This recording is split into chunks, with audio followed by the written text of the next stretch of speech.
Je, unajua siri inayofanya familia yako ikae pamoja pasipo madhara ila kwa furaha?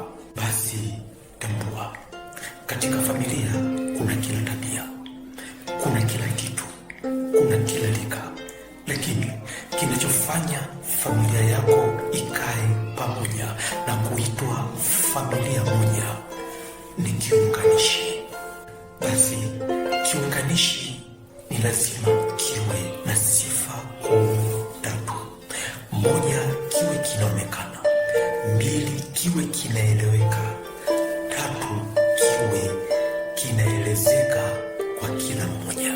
Swali ni, kiunganishi cha familia yako ni nini?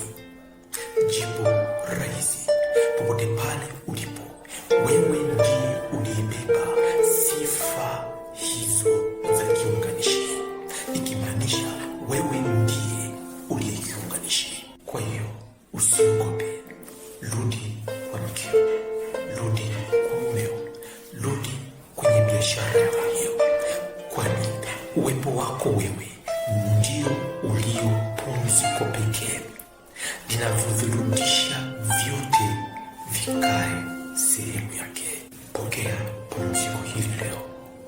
Subscribe channel kwa mafundisho na masomo zaidi ya pumziko.